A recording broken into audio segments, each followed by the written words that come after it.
Hello, everybody, and welcome back to the first AMA of the year. No, it's been quite a while since our last one, and that is fair with the holidays and everything. Everyone's got their own time that they got to take off. So I am here today with Eric, Lance, Josh, and Aaron to talk about Tamar Rising. Making sure that all of you guys can hear me okay. If we are all good, no sound issues from you guys in chat there. Can you guys hear us? Nope, can't hear you at all. Always like starting out with a sound check because you never know if anyone can hear us or not. Sounds good. Nope, can't hear anything. All right, then let us start. So again, like I said, I'm here with Eric, Lance, Josh, and Aaron to talk about today about Tamar Rising. And while I have not read it personally, I've been hearing great things about it. Left, right, and center, both internally in the company and externally from fans all across our Facebook, Twitter and the likes. So they're really enjoying it. So let's start today. Let's start with everyone individually to say what they worked on Tamar Rising and basically why they're here in relation to Tamar Rising. So Eric, let's start with you.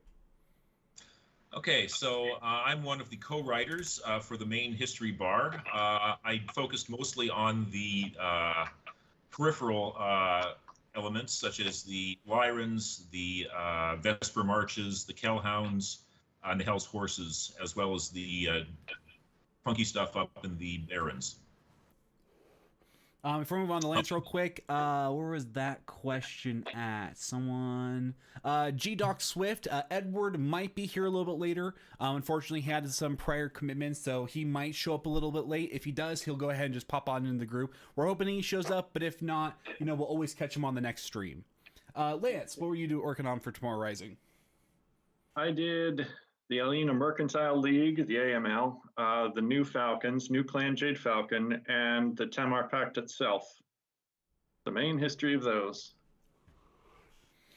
And Josh, what about you? I came in late to the project, so I did the rules annex from the story they'd already written, and then Randall started on the map, and then sort of at the end of it said, "Whoa, I need more time." So I filled in some of the details there at the end on the map. And Aaron. Yeah, so I'm the assistant developer for BattleTech and part of the story group that sort of formulated some of the broad strokes of the Tamar Rising plotline. I guess de facto I was the developer of the book, although at the time we had to get this out, it was sort of a group effort. Jason Schmetzer, Ray Rastia, and from the fiction side, John Helfers and Phil Lee. I want to name check all of them as being the other members of that group that really cracked the big parts of the story. Yeah, it's pretty hard to mention any book, whether novel or game aid, that has fiction in it that doesn't go through John Helfer's hands. So he's always got his fingers in every little pie there. But man, he tries to push the button on all the work that he gets through and pushes out. So props again, great call, Aaron. Love calling them out because they do some phenomenal work behind the scenes, even though they're not in every AMA possible. Because John would be here for almost every AMA so far. It took up all of his time if I could.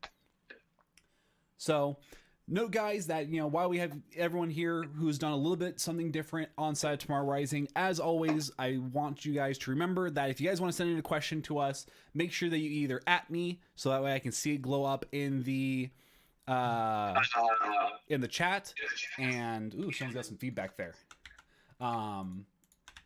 So I can see it in the chat, or just say question : and then ask your question. That way I can see the first little bit of the sentence as it comes through, so that way I can pick it up, throw it in my notepad, and so that way I can keep your guys' questions in order that they come in, just like Les James just did.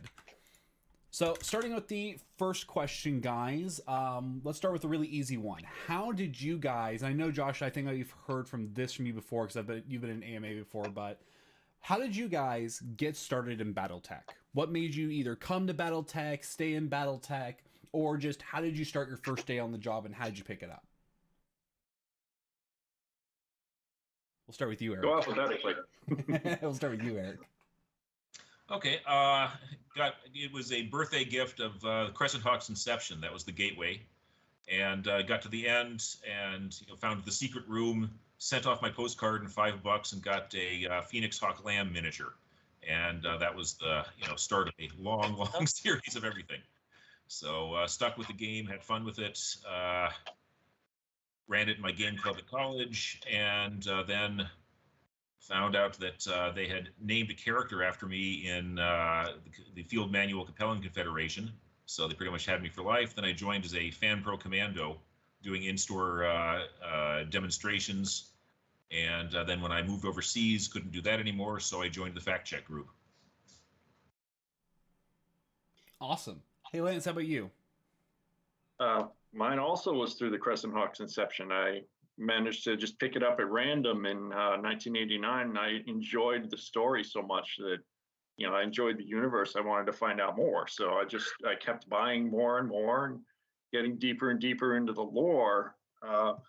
I rarely actually played too many games because my group was more interested in easy casual games, but I always stuck with BattleTech. And then, all the way up through the early 2000s, I taught myself how to paint, and I ended up joining Camel Specs Online and worked in through there. And then in 2009, I sent in my first BattleCore submission, and that was really my start in writing. A couple more submissions in there, and then eventually I was asked to start doing more projects, built up to this one. That's actually pretty crazy that both of you guys started in the same, basically near the same time and getting into BattleTech. That's actually pretty cool.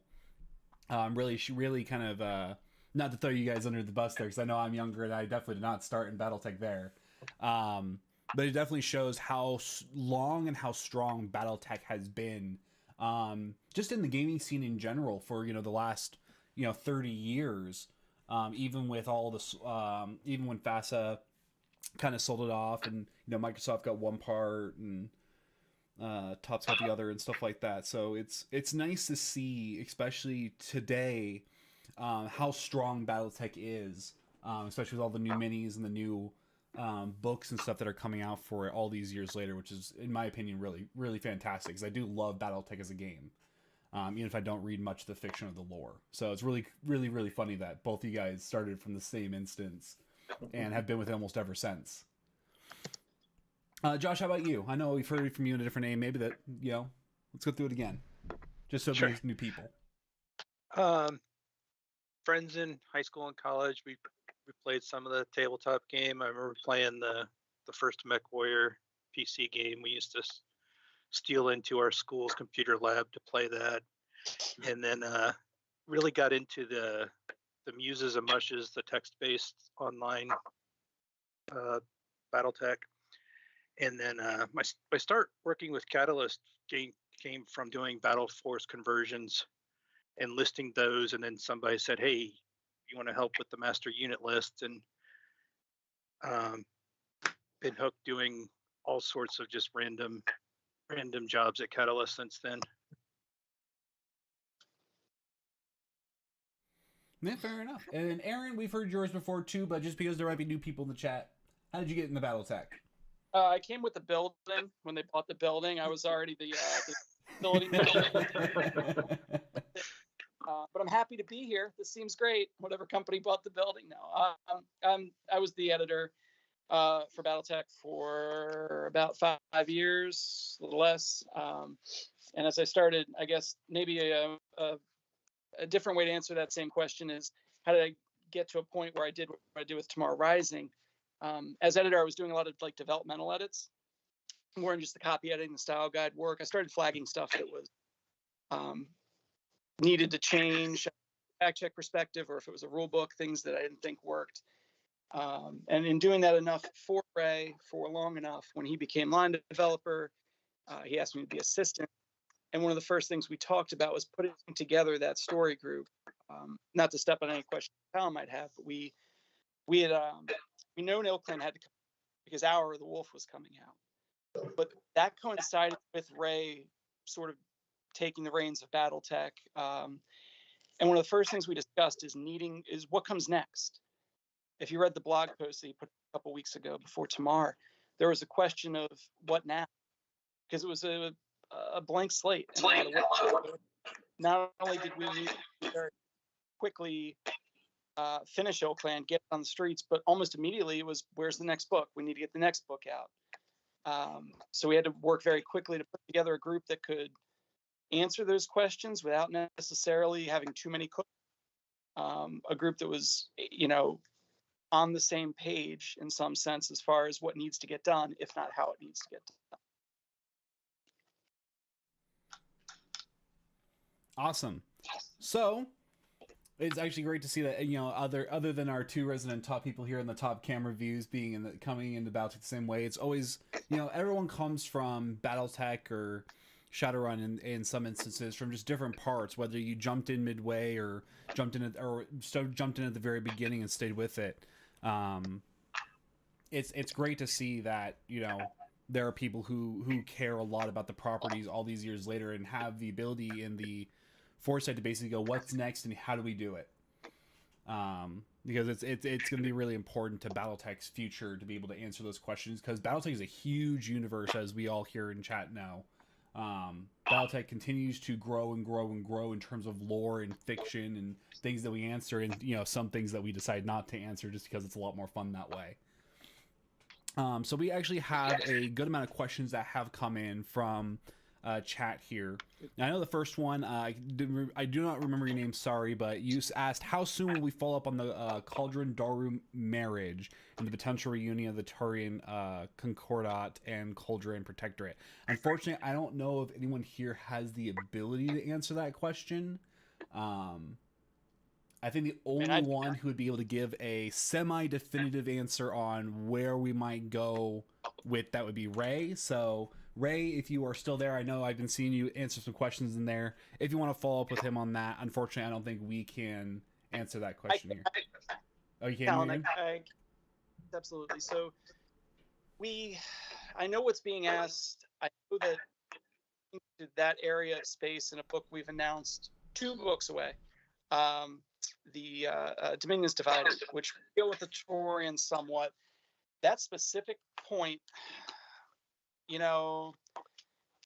was one of those hooks that was set out there, and we probably do need to follow up on it. I don't know, Lance, you were working on that as well. Did that come up specifically? No. I know we had a discussion about it in the group, and I think we said it felt too far afield from what we were trying to focus on in that book. Doesn't mean we couldn't do it, but we don't have any. It's not going to be in that book. Yeah, it looks like Ray also answered that question too. Okay, good. I don't want to turn chat on and get an echo. Yeah, let's turn everybody on Ray now. So can you elaborate on the decision to include the poster map in the back of Tamar Rising? What was the decision-making process? Can we expect more maps? Will the LCAF be active during... Oh, I must have accidentally cut off part of that question. So I can't answer the second part because unfortunately that's my fault. I cut that off.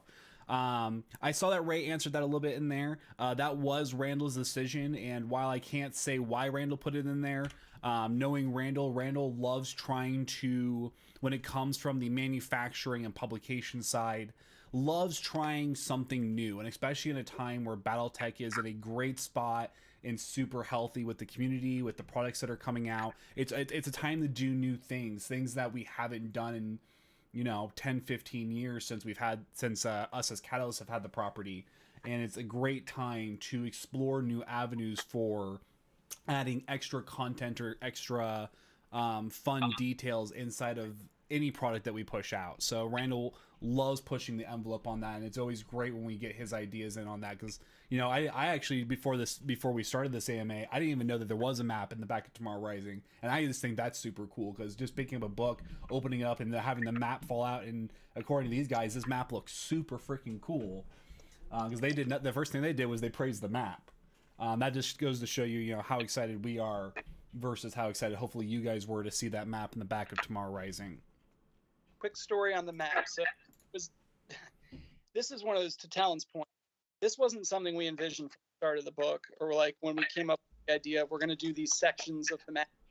We'll definitely include that. That was pretty much Randall on a Tuesday, like a late Tuesday in the development of this book, that said, we built this book to really be playable, have a lot of like campaign hooks, and that was my instructions early on, Lance and Eric and Ed and the other writers were to create hooks. So he said, we have all these hooks. We don't really have them. We need that kind of connective, literally, between the stars to help players do that. So let's do a map. And Ray and I sort of said, okay, would you like to do that? And then there was Joshua. Between Randall kind of running this down and with Joshua's help, he was able to put this together for us. But it was late in the process. I'll tell you that. It was not a, something we worked on for a long time or like from the beginning. But it's been so well received. And so the other part of that, there will be more maps. We're going to do at least in the remaining 2 or so books in this cycle. We'll do maps. It was so well received. They're high quality too. It was a really nice print. Well, and a shout out to Jack for filling in all those lines and drawing all those colors. Dak behind the scenes on that. So for those of you who don't know, Dak is our one of our residential in-house graphic designers and layout designers. And almost everything you have seen in BattleTech in the last several years, especially since the Clan Invasion Kickstarter, Dak has had his hand in it. And while we probably won't ever see him on an AMA, unless Ray actually does a AMA for how to do layout and design for BattleTech, he is the master assassin in the shadows for getting all this stuff laid out quickly and looking awesome while doing so. Love his work. And I just like it goes in with this book was about, in that this is a place you can go play BattleTech. So it's not a campaign where this is what you're playing. You're playing this battle, doing this. It is, you can do that with some of the big battles that happen in here, but it's also, there's so many battles that need to happen in here that are about to happen or are on side stories that you can go in. And so the map gets into that, where you can be a group and go, and we want you to write your story in amongst this big campaign plot in this area that's been created. So that the map really goes along with that and saying, you make a story in here. Yeah, and like Aaron was saying, I know that there's another question. I know that someone said, can you elaborate on the decision to include the poster map? People are surprised that, I would say probably 60 to 70% of the stuff that we come up with sometimes is last minute stuff, or someone just has that brainchild and goes, what if we did this? And brings it up in the meeting and everyone goes, this will be awesome. Do we have enough time to still do it? It's so tricky because you don't want to take away a good idea, but you have to balance that against, we have to get it out at some point. Exactly, yeah. So there have been some great ideas in the past which have come out. I know that someone mentioned the Shalom fighter in there, and I will get to that question here when we get into it in the line. But some ideas we will push off, just even though it's a great idea, we don't also want to delay your guys' the product that we are almost about to push out the door either. And so it's a real fine balance of those really awesome ideas that come in and keeping to an actual schedule, so that way we're not just going months without being able to get you guys anything. So the next question I got here, Aaron, your mic cuts off if you don't speak up. There you go, Aaron. Yeah, speak louder. Project bravado. Check yourself. Next question I have is the Empire alone on the opposite side of the wolf border in this style. I'm assuming they're asking if there will be a book on Empire alone being on the opposing side of the wolf border in the Tamar style format. I don't know about you guys, but I think maybe only Aaron or Ray might be able to answer this one. The short answer is it is. Yeah? It is. Is that loud, by the way? Am I cutting off? You cut off just a little bit there. I'm not sure if it's because you're exceeding your mic's value or if you're not speaking quiet enough. It's hard to say. Don't know. Is this any better? I can hold. Yeah, I can hear you fine right now. So apparently the answer is, Aaron, yes? Yeah, it is. I mean, I don't like how many more specifics I want to go into. No, I wouldn't go into specifics on it. Let them see that when that comes out. That'd be fun. Yeah, absolutely. And grab another question here, making sure I got that in the queue. There we go. Will the LCAF be active during Empire Alone on the opposite side of the wolf? I think we just answered those details. More or less. I would say more. It's come up, and maybe Lance or Eric want to speak more. We've seen a consistent, like, well, the Lyrans don't do anything in this book plot-wise, right? And I don't know that's totally true. But one of the first things we did in that group was just map out what units are on, right? What pieces do we have to play with? Where might we create, destroy, or move? And I mean, my answer when people say, oh, the Lyrans didn't do anything is with what? I mean, there's that map in the Lyran zone is so depleted of units. And these guys are nodding because they know, like, when I said we got to do this or that, like, I guess I'm ginning up a whole regiment, or we're mercenary units are doing it or something, because there's just not a lot of LCAF left. You know, to say they're going to go storming into this area, I mean, there's just not enough to go around.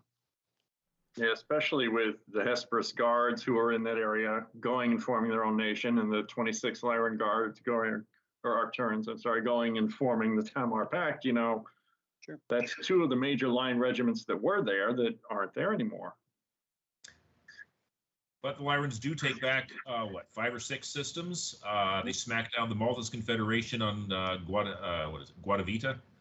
And, you know, there are other Lyrans out there, but, you know, you have this section where Trillian is saying, you know, okay, so, you know, where we figured out the entire Wolves have moved off, the entire Jade Falcons have moved off. Where are they going? Because the last time they went on the move, they both visited Tharkad. So that's got to be primary on her mind, that she can't just go, you know, zipping off, sending troops attacking and leaving her defenses down, because then the rest of her populace is at risk. Well, in several of these splinter states, the Tamar Pact, the Ark Royal, Vesper, are Lyran, they're just not loyal to the Lyran government.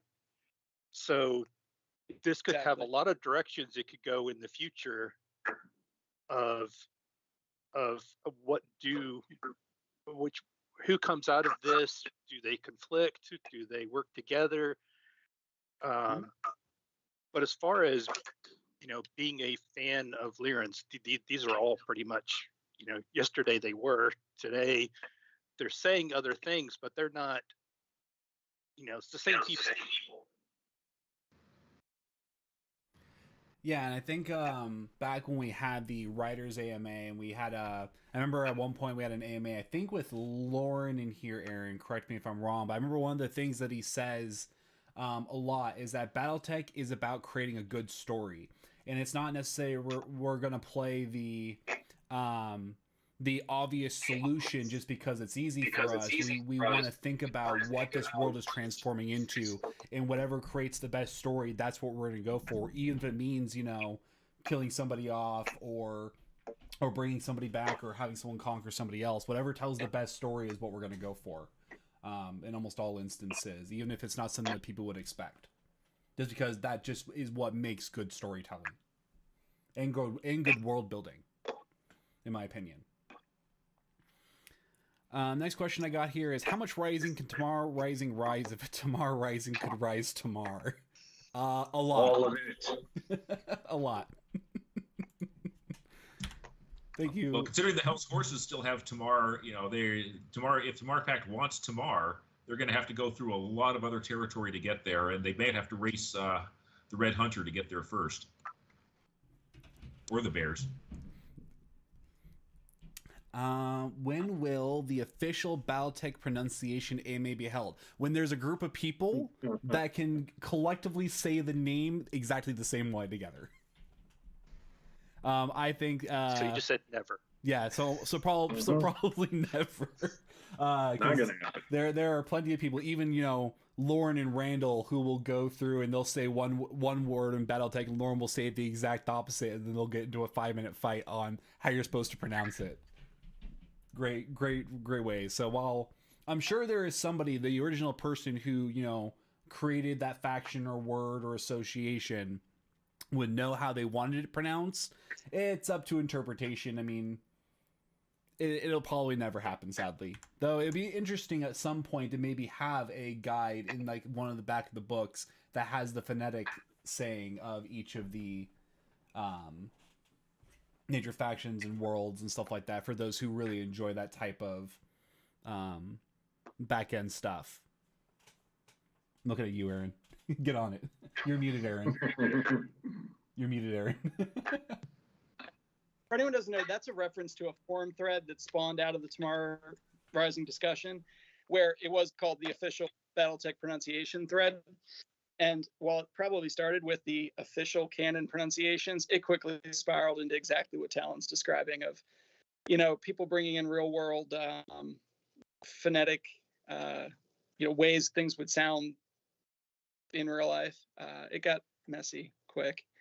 Fun though, fun to read. But yeah, I wouldn't say that's exactly canon. I don't know. That's a better Eric. Eric can make that determination for us. So for all the for all of Folk's criticism of Gottfried's passiveness, Folk himself lies on extreme opposite of the spectrum. Is Folk's aggression too backwards and detriment to the horses? That's for you, Eric. Yeah. So basically, you got different factions emerging within the horses, right? You had Almiralt, who said, all right, so, I'm more of a politician than a fighter, and we got to balance all this stuff. And I remember how when we overcommitted, when we first came in, we got our asses kicked back out of the inner sphere. And so he was trying to form alliances and maintain his power structure. And then, Folk, he just wanted to, go attack. Now is the time for aggression. And then you've got other people like Margaret Grimheld who say, we have to, remongolize everything and paint the map orange. And then we've got Peter Cobb, who's like, dude, what are we doing? We've got, the Star Leagues. We were campaigning to get a Star League and an ilClan. Now we've got those. And why aren't we falling in line? What's the prophecies fulfilled? What are we doing? So the horses are at a key decision point. And there's a lot of interesting stories to be told about how they figure out which way they're going. Because, the call is for stampede, but in which direction? Anyone else? Sorry. All right. Any chance we'll find out how the Dutch brewer is related to the rest of the family? Ooh, I got some heart feedback there. Is that you, Aaron? I don't think so. Not sure. No. Let me try and move my phone. Any better? Won't know until I start talking again. I like hearing myself, but not that much. Any chance we'll find out how Vedette Brewer is related to the rest of the family? Is he Daniel's grandson or from another branch of the clan? Sounds like some story stuff. We didn't create the character. He was in Bonfire. He's Mohan's creation. I don't know that Steve has ever told us, I don't think he's ever that. Hard to say. I'd leave that up to whoever now myself. There's not already a pretty answer. Yep, that's fair. I figured it was probably going to be a smaller question, just because I didn't think we had anything to do much with it. So I saw that Ray might have answered this one, but I'll just reiterate it. So will we ever see the return of Jacob Benson? With the fall of the Republic, now would be a good time for him to poke his head up again. I don't quite remember what Ray's answer was, but for those who are interested in the answer to that, scroll up in chat. Ray did answer that above for the person who did answer that question. I see some more questions coming here. Let me snag those real quick and add them to my list before I lose them for you guys. Phone moving seems to have fixed the feedback. There you go, Aaron. Sweet. Ray says he dead. Yeah. I was wondering. On the forums was simply there would have to be such an overwhelming story reason, like something really compelling and better than. But he could come back. Okay, and it happened. But what's the story? Like to Talon, what he said earlier about has to be story first. That's the answer. He's dead until somebody comes up with a compelling story to make him not dead. but he's dead.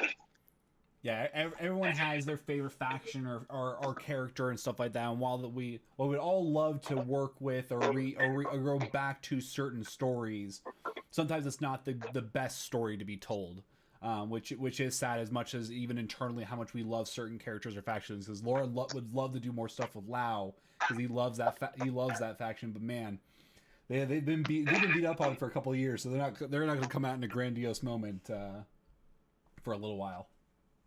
As much as he would like to. Well, in my head canon, Jacob Banson, used his interconnectedness, unlimited assets to travel back in time and become his own grandfather. That's why they don't let me write that story. Stepped on a bunch of fire. And joined the Blakist Wolverines. Let's see here. How do you decide when a story will use elements of more heroic storytelling? In this case, sorry if I botched this. G. Christie? G. Christie?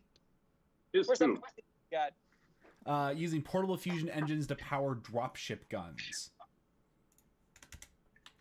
Okay, I guess that's for me, but I kind of missed what the actual question was. What, Heroic.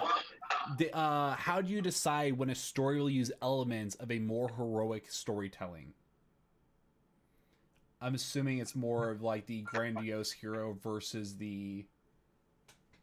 Well, in a most general sense, when it came to Kiz2, I based him on Grayson Carlisle.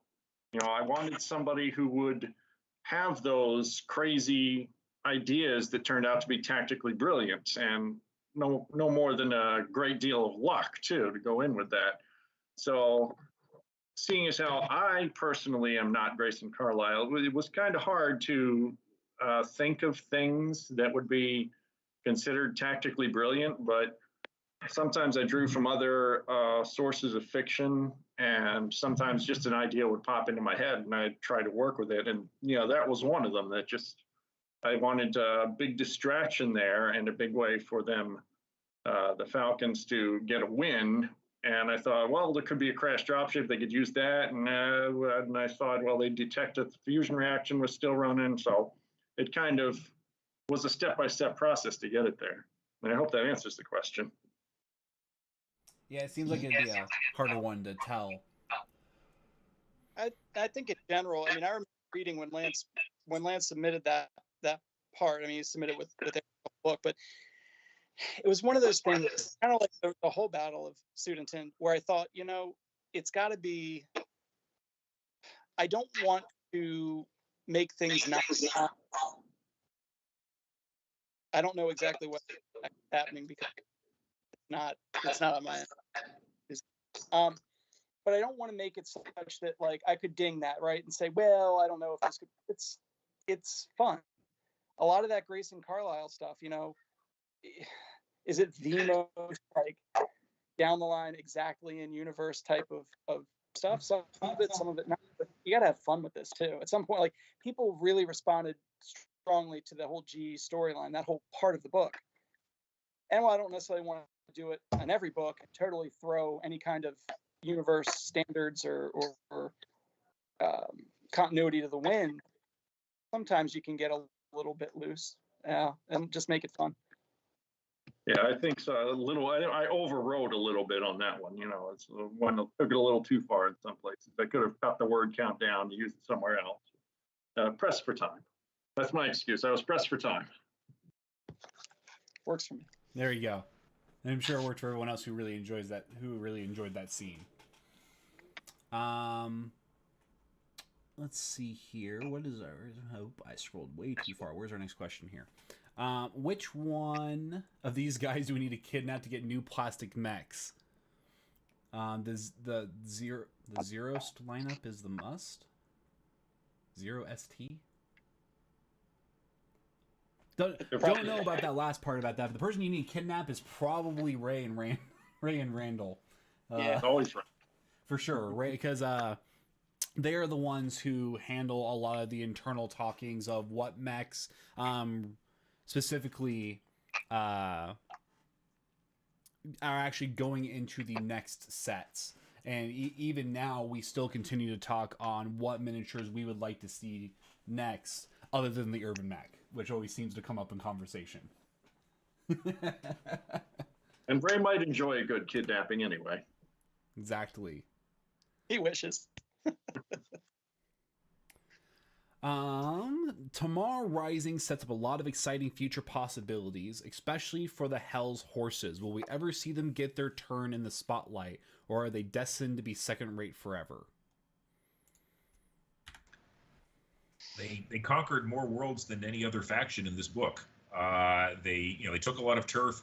They smushed one of the three Jade Falcon startup factions. The Turkina Ascendancy basically strangled in the crib by the horses. So that they're 1 for 3 out of that one.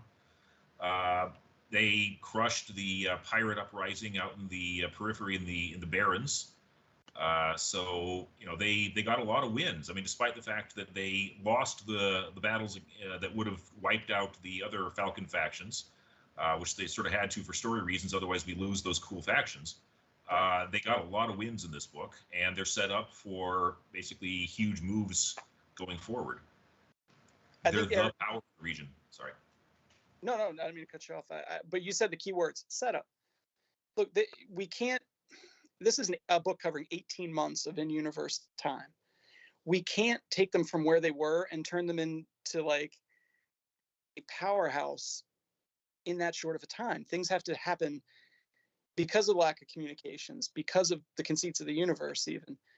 We can't just suddenly make them the most powerful faction to beat. As Eric said, they did a lot in 18 months and did it with some leadership issues, some, not everyone was pulling in the same direction.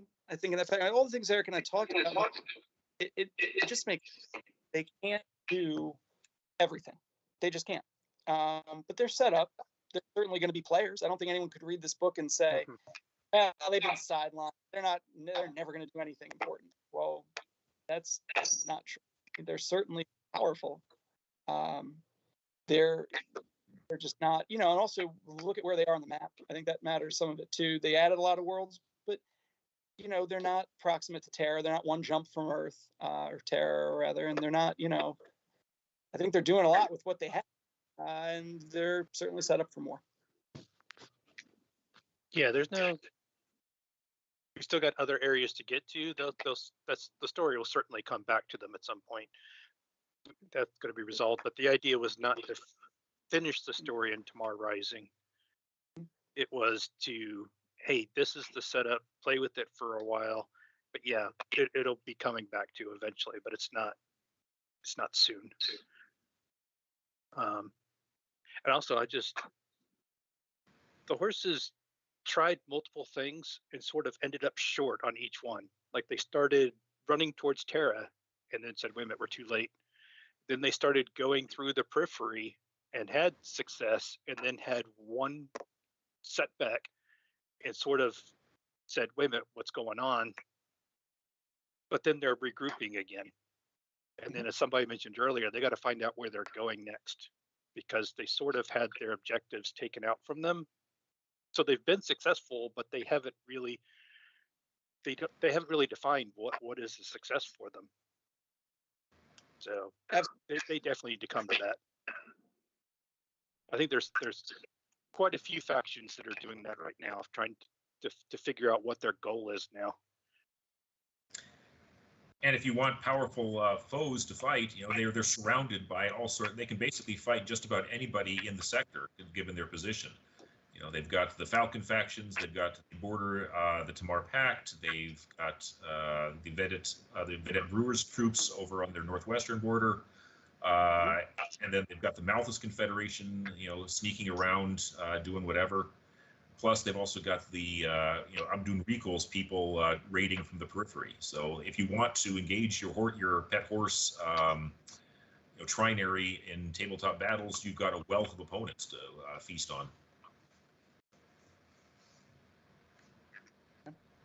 Yeah, and I think Eric or Ray can correct me if I'm wrong. At one point, when we figured out they have the largest human, other than Bears. They're I think second, maybe not a very close second given the size of the Bears, but when you look at the Wolves and the Falcons, basically almost just annihilated each. Bulls are 40-some%, and the Falcons are down to a third of my high school class. Then, you know, how much more powerful can we make them? I think when I hear powerhouse, what I hear is two things. If they're not a powerhouse, I hear two things. One, we need to do fiction with them, and we're working on that right now, book in process. And a full novel, a full book, not a short story, not a novella. And I also hear, well, they're not tearing apart the setting. They're not ripping up the entire universe. Again, for the reasons we said, that's not how I personally want to measure a faction being powerful, and it's not how I want to measure, or not how I want. So just to clarify, so we are getting a full novel on the horses then. That is in the works. Yeah, absolutely. So for those of you who really want to see where the horses are going next, you know, to keep an eye on that when we announce that as we come closer to the release date on that, because that'll hopefully, you know, show off what the horses can and will do here in the future. I'm assuming, right, Aaron? Oh yeah, absolutely, and that it's going to be some of we've seen in Tamar, but I feel like I'm not exactly. I'm going a little too far, maybe. But there's for the horse fans, there you will get your book. You will get a book in the way that other factions have. Well, that's great to hear. So we kind of answered this question earlier because of when talking about how we came to the decision of putting that map in the back of Tamar Rising. But did the map start out as an aid for the project? No. Very end. Would have been nice. Yeah, very. So so the answer to the full question is: did the map start out as an aid for the project? If so, which parts helped the project the most, and which pieces were mostly flavor for the fans? While it wasn't an aid for the project, we can probably talk about what parts of that map added the best flavor to the back of Tamar Rising and the associations inside of it. Well, I think it kind of there are so many systems in that region that the stories only could hit so many. So I think the map helps point out that there's still so many areas that haven't been covered that you can set a story in, and that's sort of what those prompts are just like. You know, yeah, the book doesn't say what happened on this system. We may be unaffiliated. We have no idea what's going on there. The people there might not have any idea what's going on their system. It may be completely lost.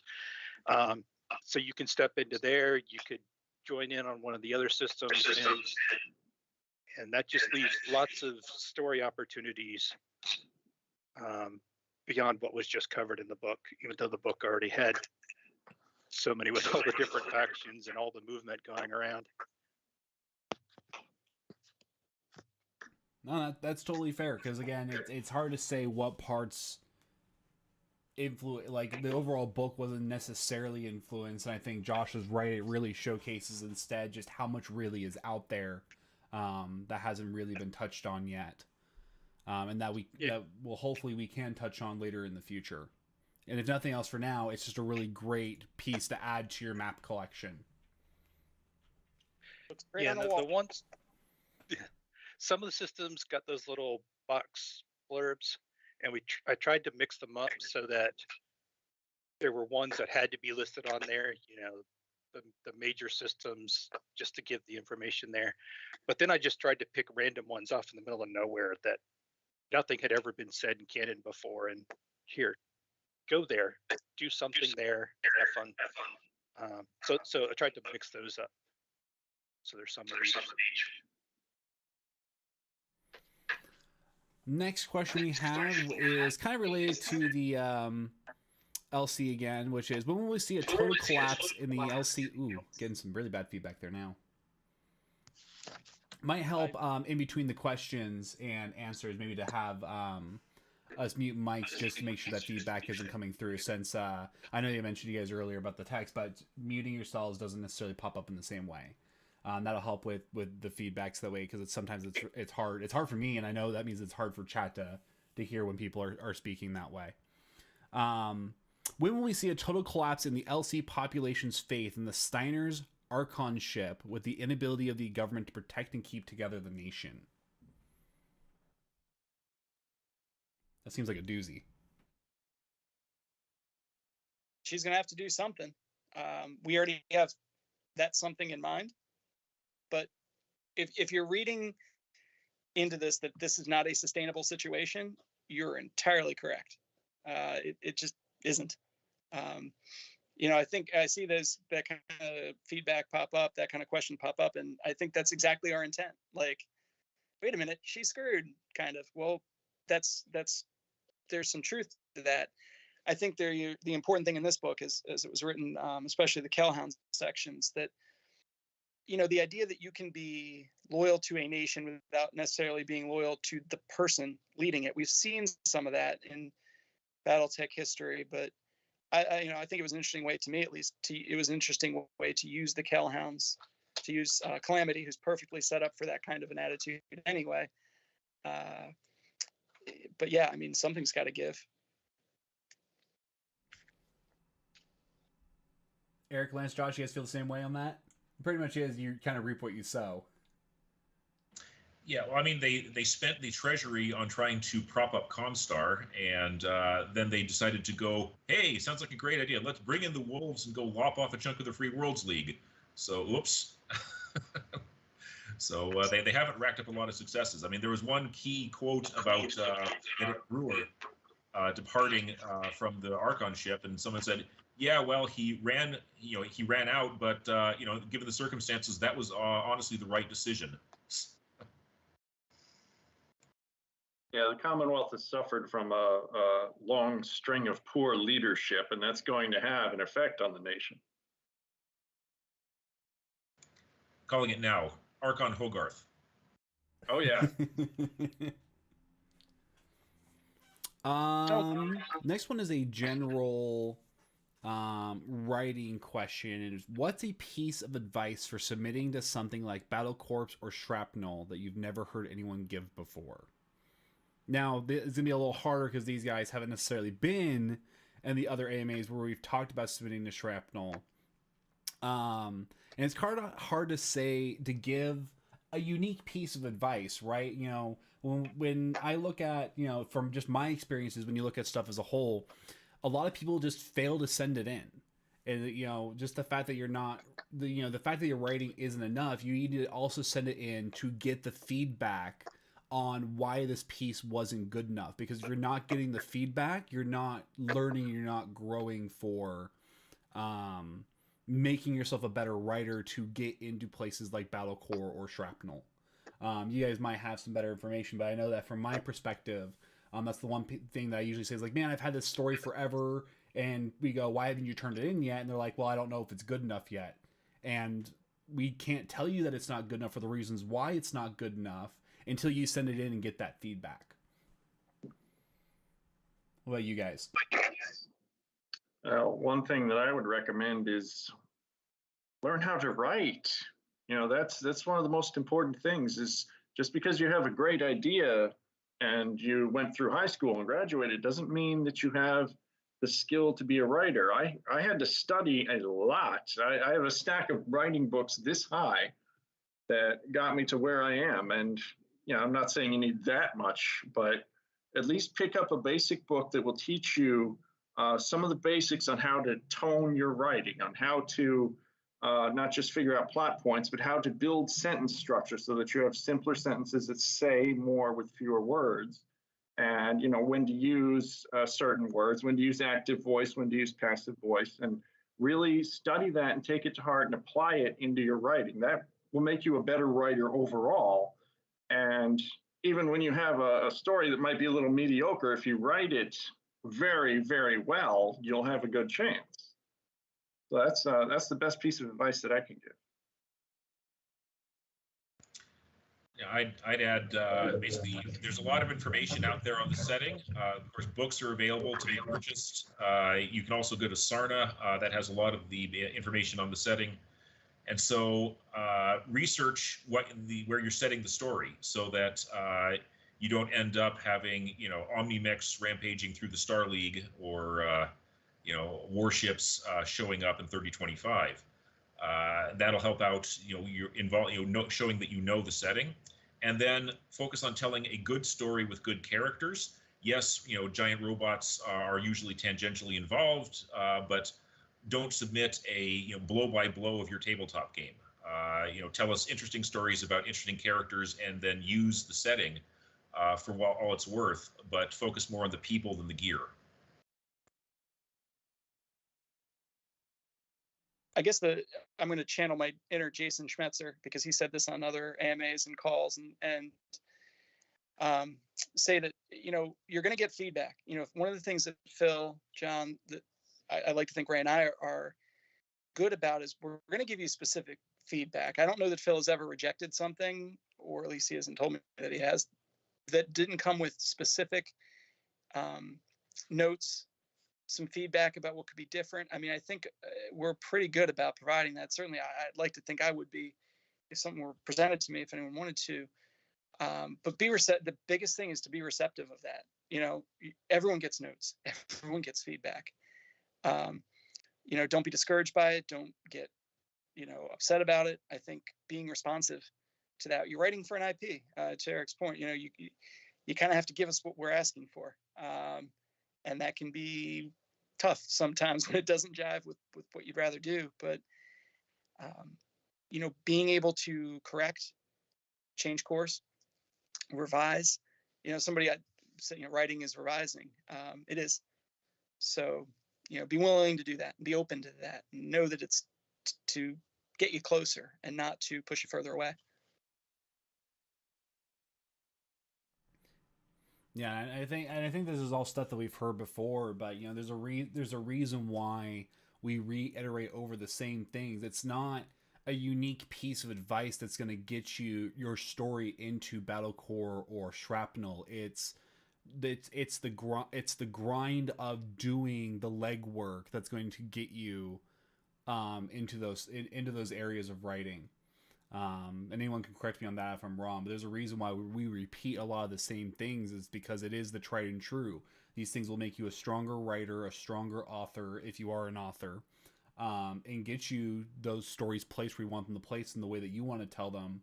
But Aaron's also right that sometimes we don't need that story right now. We need a story on, X, Y, or Z rather than QR or S. So it is part of being flexible, and there's a reason why there's no unique piece that'll bring you to the top of the pile when it comes to selecting stories that we're adding in. It's more of just the strength of the writing and what we need at the time. It's why we keep repeating a lot of the same stuff. Hopefully that answers your question to the best of our ability there. And hopefully you do get something out of that. Thank you for that question. Can we talk about the idea behind the 3d6 rats in Tamar Rising? Seems weird having a mech or something having a 1% chance of being rolled.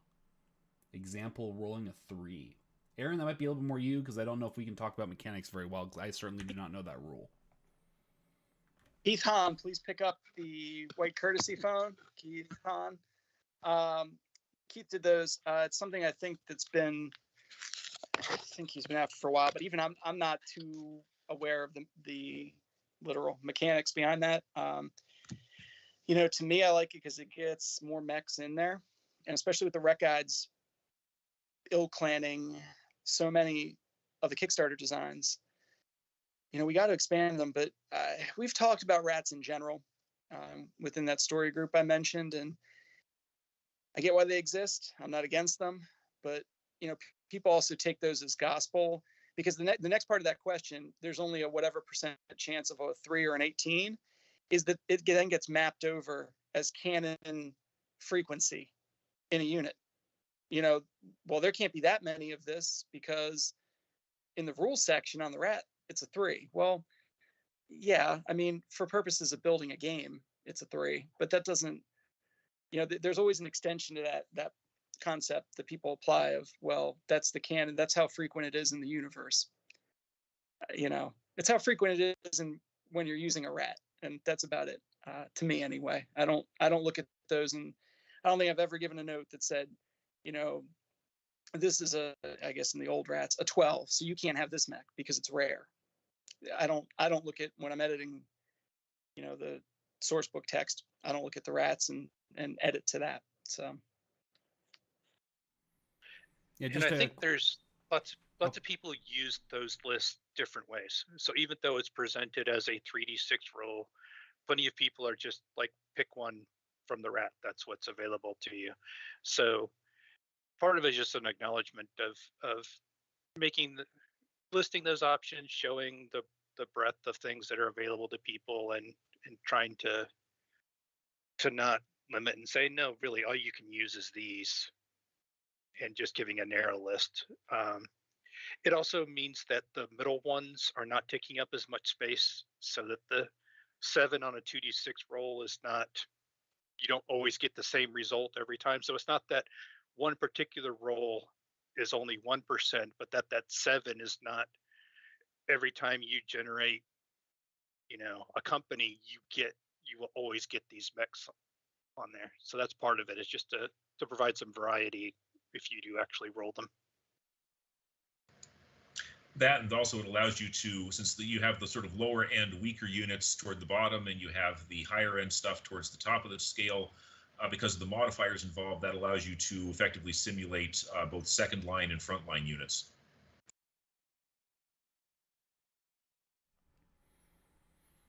Awesome. Hopefully that answers your question on the 3d6 rat rolls.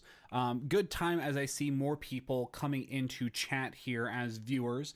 Daniel Phillips, pointing out specifically, I did see your question. I do have it, so don't worry about that. But for those of you who are just joining us, make sure you tag me with the @Catalyst Game Labs.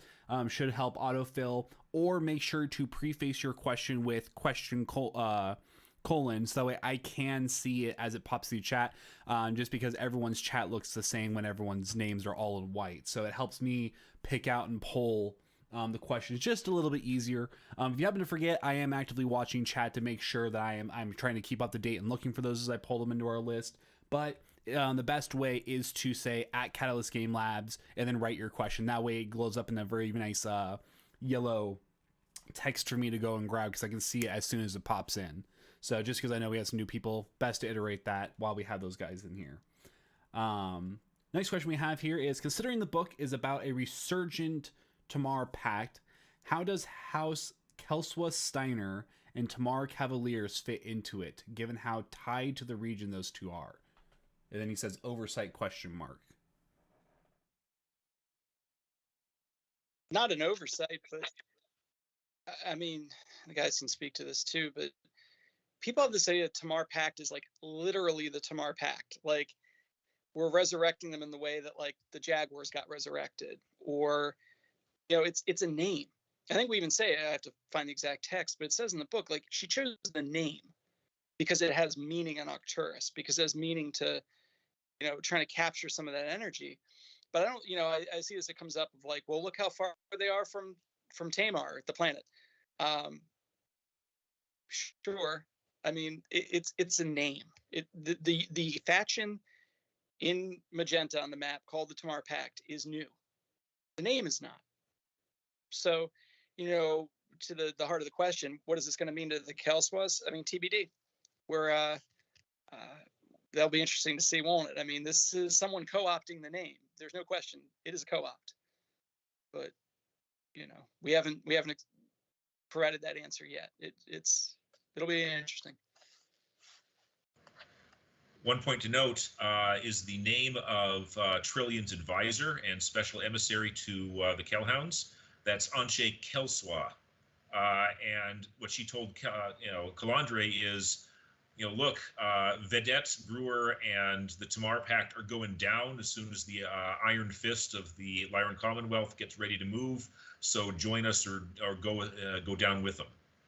And she's actually, if you look earlier in the book, she's actually the head of a Loki commando team. So she's not just a social noble. She's got field experience. So that's how she feels about it. Whether the rest of the family line do, but she's tried and true with Trillion all the way. It was a fun side note. Ray also says, side note, the Tamar Pact existed before the planet Tamar was founded.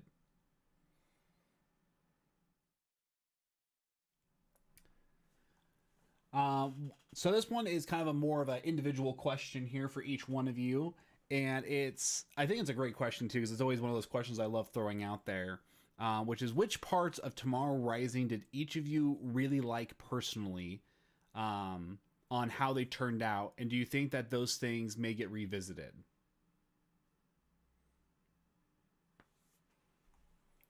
Since each of you worked in a different section of the book, this is a great question.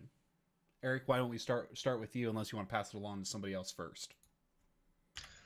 Yeah, I liked the ability to go into the Barrens. I think that area had been sort of labeled on the map, but not a lot had been done with it. Phil visited it in, I guess, Shattered Fortress and the Air Report 3145, but this was a chance to sort of delve into the old Oberyn Confederation, which, to my mind, had been snuffed out before there was a chance to do a whole lot with it.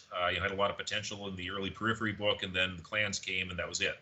So this was a chance to bring that back up and have some fun up there.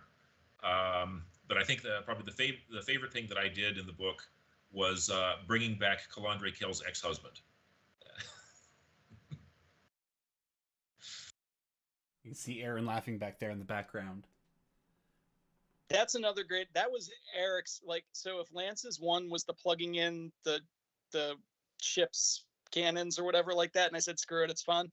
That was Eric's screw it, it's fun. Like, you can't. It's too enjoyable. It's been pointed out as like a fun. It's worth having some fun with that stuff. That's why I was laughing. Not that it wasn't like good or anything. Just that everybody gets one or more. So, Lance, how about you? I think my favorite thing was probably building the new Jade Falcon clan, because it's one of a fan's favorite things. Well, if I had my own clan to do it, well, I did. So I basically got to build Clan Jade Falcon the way that I would have done it, So I think having that amount of freedom was a lot of fun, being able to do it, but try hard not to put them over the top into Gary Stu territories. And, that was a tough balance, but that was definitely the most fun thing that I did on the book. And hopefully they'll stick around long enough to leave an imprint on the universe. Josh, how about you? We had some fun with trying to do the rules section for Calamity Kell, because apparently the first big question everybody had was how does she survive on the battlefield in this little hover tank? So so we had several messages go back and forth going, okay, how does she do this? And we came up with that a special pilot ability for her. But now we made the title nice and game rules, evasive maneuvering, but I'm just thinking reckless driving. This is Calamity Kell just spinning out and driving crazy all over the battlefield, and her own people don't even know where in the world she's going. So that was just a fun image for me. And Aaron, how about you? So I'm not going to pick a particular storyline, considering that, both of the main writers are right here. Mine is more general, and it's the thing that heartened me the most about this is that my favorite part of the book is how many hooks we were able to get in for campaign play, for your Saturday game, your BattleTech game. Folks who have seen what I post on the forums or Ray's blog posts have heard this, but it's how much play is in this book. One of the first things to take it back to when we were first breaking this book and figuring out what do we want after ilClan. We really did not want to make, just Encyclopedia of Future History, Volume 26. That's just a read. Source books are game aids, first and foremost. And, for a while they couldn't be because we didn't have fiction, not Hour of the Wolf type of spine fiction, right? But now we do. So to be able to take a book and make it just hooky and filled with game ideas. My favorite thing in the book, if I had to pick a specific thing, it's the gray areas on that map, on the campaign map, those unclaimed areas. Somebody asked, are they truly unclaimed? Like, yeah, well, who's going to get them? I don't know. Get your miniatures and tell me. That kind of gameplay potential is really what we wanted. And Brian, I think I can speak for him. We were both really heartened that people got that right away. Day one, looking at the book when it came out, folks understood that this is a book that's meant to be used to make games out of. It's just great to have that and to feel like this is a book that's going to keep people playing BattleTech. It's a game. It's meant to be played for a long time. See a bunch of jokes in here on on that character's lead foot. Need for Speed Tamar Rising now.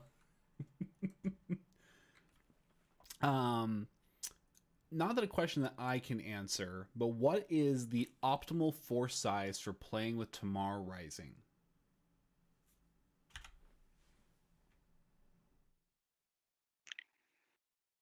Well, you want to keep it under a regiment. Yeah.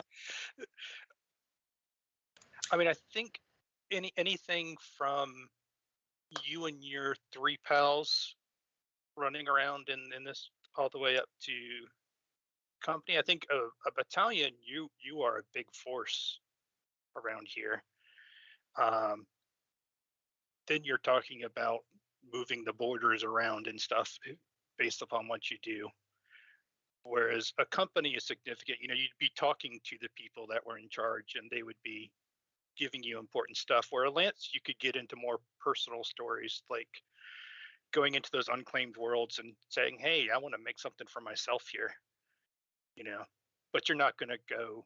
You know, if Hell's Horses couldn't take out the Fallen Falcons, you're not going to go in there with the lance and do it. If you had a battalion, people are really starting to wonder what you're up to. So I think more of the lance to company, depending upon what kind of games you wanted to be playing in there. In other words, what BattleTech usually works well with anyway. But you can get bigger with Alpha Strike or with the Battle Force rule set, so that you can reenact some of the bigger engagements if you want to, see the cluster of Hell's Horses fight a cluster of Turkina Ascendancy.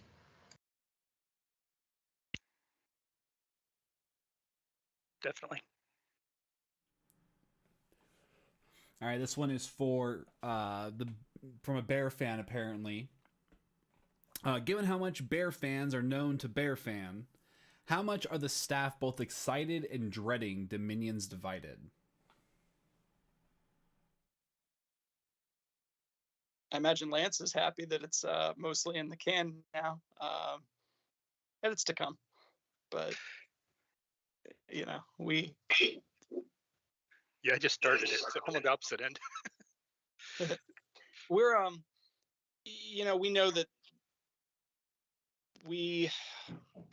one of the things you'll see in that book is we're well aware of the Bears just sit back kind of thing and wanted to actively work against it. So this is hard for me to answer without getting too far into Dominions.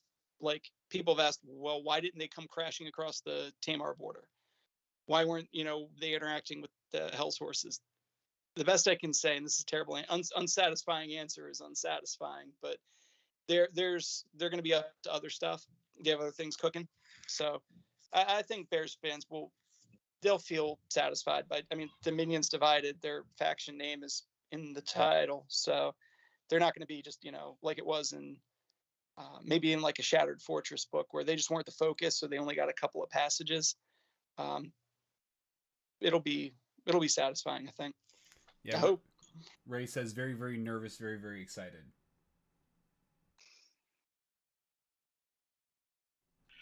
Yeah, that was kind of weird before Tamar Rising was released. I think a lot of us internally were like, "Oh, this is awesome," and Ray was like, "I got my fingers crossed. I hope this goes well." That there's just so many times you get your hopes up and then it doesn't necessarily come across the way you thought it would.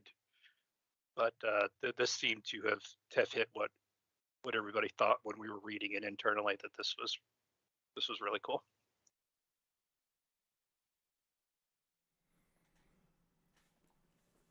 So, next question that we got is, can you briefly walk us through the conversation for you set the scope of each book?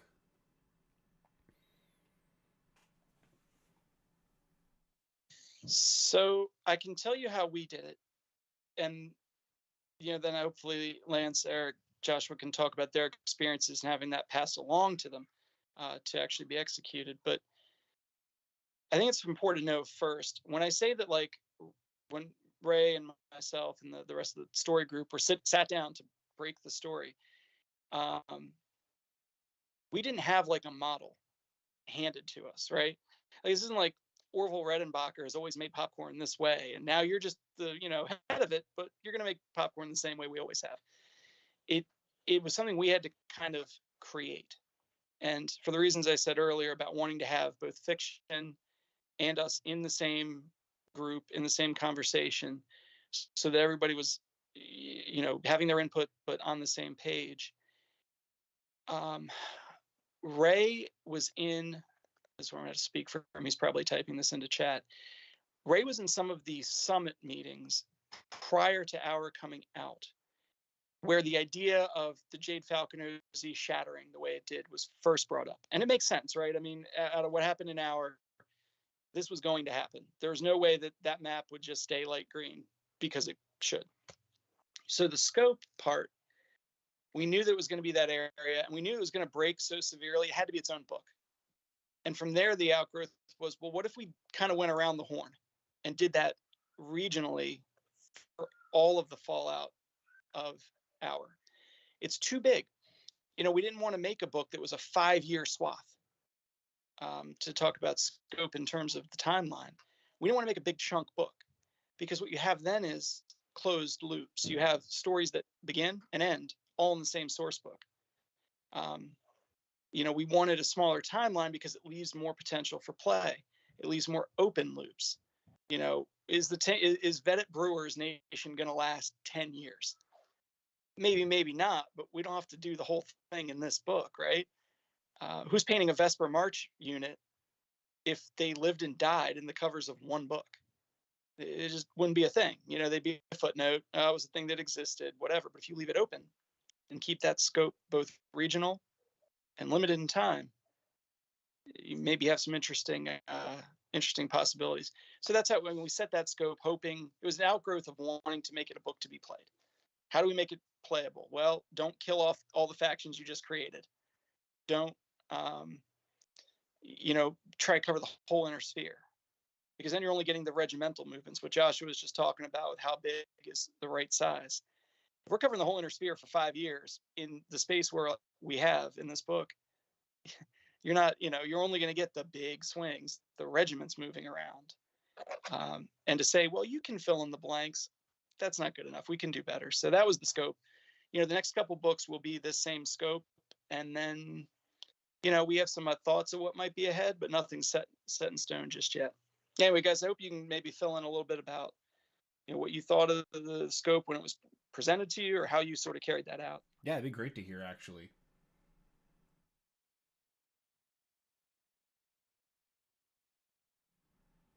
You're always first, Eric, unless you don't want to be. Okay. All right. Sure. So yeah, when they brought us on board, they said, all right, so here are the playing pieces. This is what we want set up. These are the factions to use. These are the characters we want featured. And these are the key plot touch points we worked out at the summit. Try to use all of those, but if you come up with something else cool, go for it. And so, we just started writing, because we had, 3 weeks to write the whole thing. So we just dove into it and started, we had about a week of discussing back and forth, okay, who takes what? And since, Lance was, the Falcon guy from way back, he took the Falcon factions, and I took sort of everything else Lance didn't want, which was cool, because he developed those really well. And then I just said, okay, what can I do with these? What can I do with these? How do I make them and the other guidance was, don't make villain factions. Don't make, we already had with Melvina now I shall eat this sack of kittens. So we wanted to make them, people that you would want to play, that were making, logical decisions from their point of view, and trying to make a faction that people might want to side with and empathize with.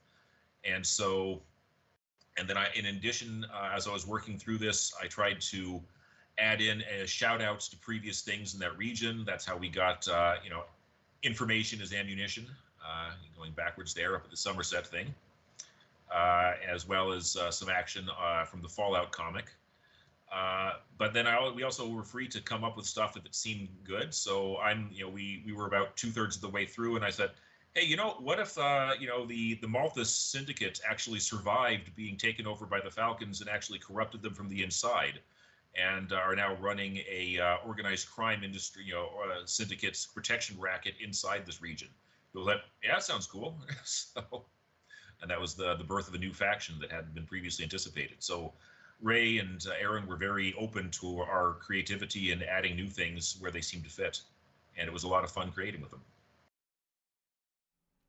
What about you, Lance?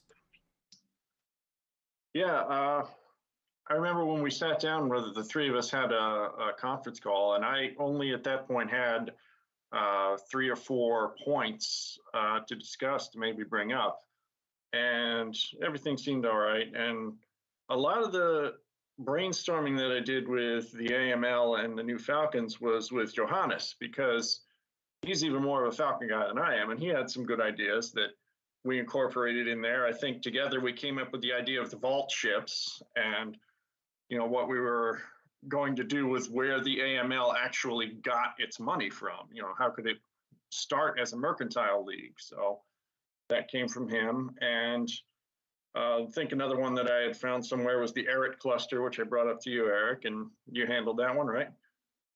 And, just going in with a vague outline and being able to basically cut it. I lost my train of thought. Just basically being able to do what we wanted and build it up in that way with that kind of freedom was really great. So yeah, it was a good time. So yeah, that's it. What about you, Josh? Well, most mine was on the rules on the map, so I was pretty much told this is where it was at. A lot of it was just trying to find ways to make those interesting and expand in it. Like some of these worlds are like somebody said something way back 15 years ago in a battle core story, and I'm going to put, hey, your goal on this planet is to pick up horses. And it's a callback to that story, and that's all there is to it. But just kind of pointing back to all those. And then, like I said, some of these worlds don't have anything on them, so it was like, how in the world do I get a little box with about 10 words in it to describe a planet, and trying to come up with different options there. But it's mostly I just got to enjoy what the work they had done, and just got to put some rules on it so people can help people play with it. Well, and it's good to point out too, but that not necessarily. And this is a great point from the earlier questions of writing, is that sometimes the stuff that comes in isn't as exciting, and that turning those things into something that is some of the hardest things to do, especially when from Josh's point, it's about the mechanics of what's already been laid out and how to make those just not straight go to A, then go to B, then go to C. So I can definitely see how that could be a lot harder, Josh.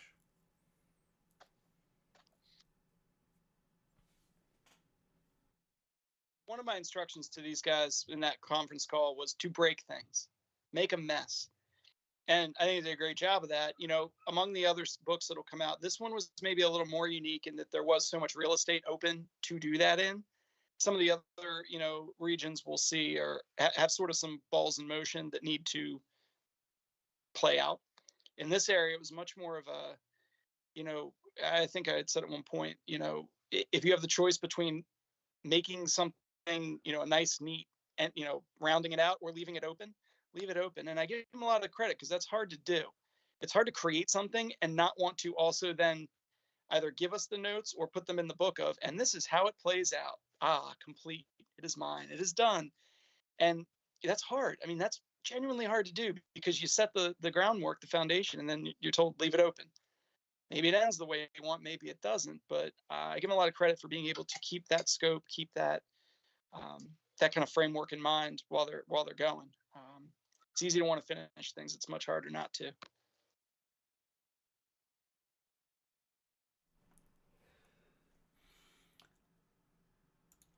So next one is more about some maps here. Is that any plans to create Intersphere at War compatible hex maps for ilClan at any point in the foreseeable future? Pretty sure that is maybe just an Aaron question, but it was there. Yeah, I know what they're asking. I mean, the group that handles Intersphere War is pretty specialized and fairly small. I'm not against it. It's certainly a level of play. I don't personally have any plans that I'm aware of, but I wouldn't be against them. Still an unsatisfying answer, but it's better than a no, right? You know, for a lot of stuff, it is almost always better than a no. I think it sounds like what it comes down to is when someone has a good idea on how to implement those maps, that's when we'll actually get around to doing those maps. This question is something I'm not quite sure what they were asking. I'm not sure if they're talking about the next Kickstarter or what we're going after Tamar Rising, but they ask, what is the theme that's kicking off the new age?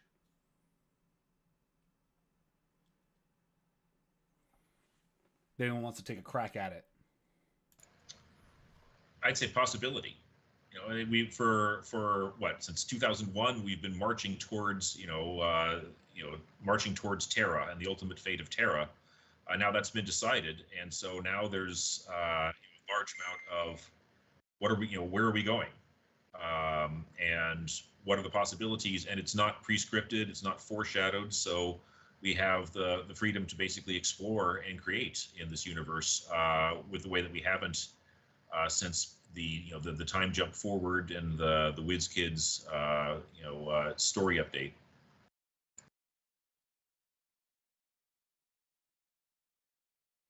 And to that, I would add, with the tools to do it. I understand everything's sort of in flux, obviously. Supply chain stuff, there's always a but box sets are out there, miniatures are out there. The tools you need are, occasionally going to reprint, but they're out there in a way that they never really have been before. Even after WizKids was gone, it was still a matter of like playing out the Dark Age, trying to do, keep some of the fundamental products you need to play BattleTech available.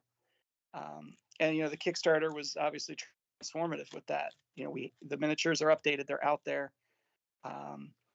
So to have a book like this that focuses on play was just it was good timing, as much as anything.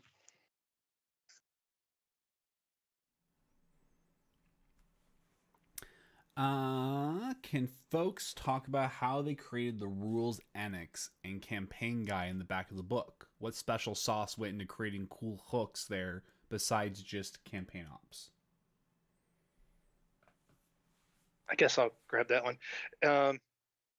As was mentioned before, Randall started this all up. Started with the map. He said, and he laid the groundwork for the idea of having the ruler levels affect things, and so he sort of created that framework, and then said, "Oh, there's a lot of options here." And he handed it over to me and sort of gave me the framework and started creating that. And I think the main thing is just trying to mix things up, because you've only got a certain number of options and not picking the same ones over and over again. So that's just mixing them up. And I think the main thing I wanted to get across to people was that those suggestions are not final. It's not a complete campaign. This is what you're supposed to do. If you come and look at that list and say, hey, I don't like that option, pick another one. But if you are just hopping around the inner sphere, I want you to be able to go and say, hey, this gives me an idea of what we're going to do next.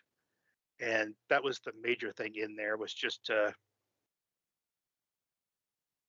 from the fiction to the source books and everything, all of it should lead into what are we doing this weekend. And that's all I wanted to do, was just to push you in a direction so that you're actually doing something. It is kind of limiting, especially by the time, we're working on the third book now, and it's the same campaign operation. So I'm trying to find more options to put in there.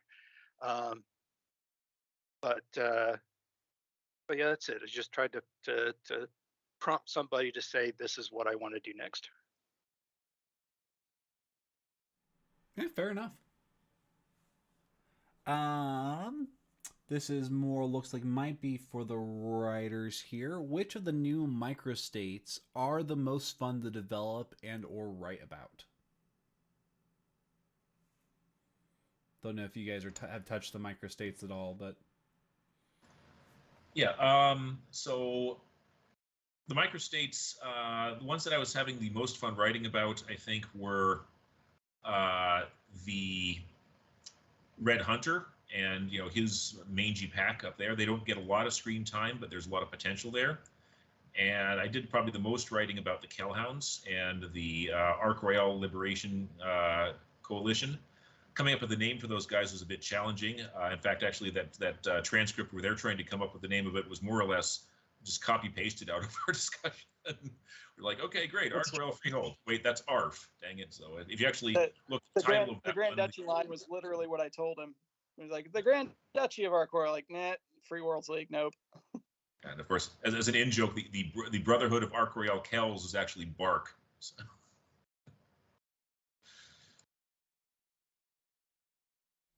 Lance, what about you?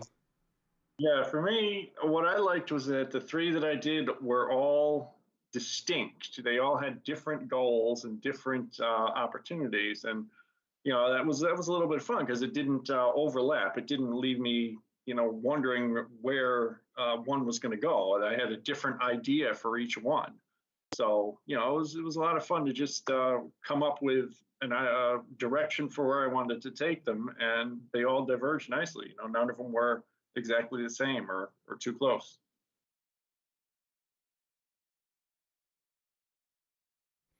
And then just making sure, Josh, you got anything on the microstates?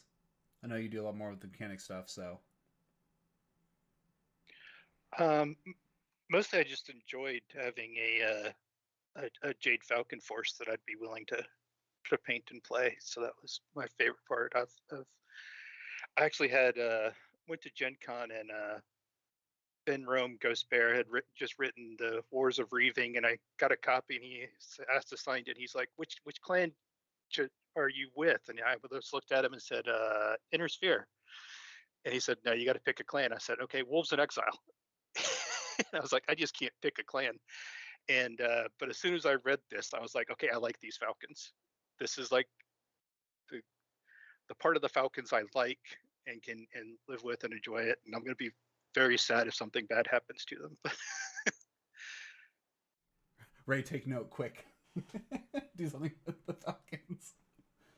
Aaron, what about you? Do you have anything to say on the microstates?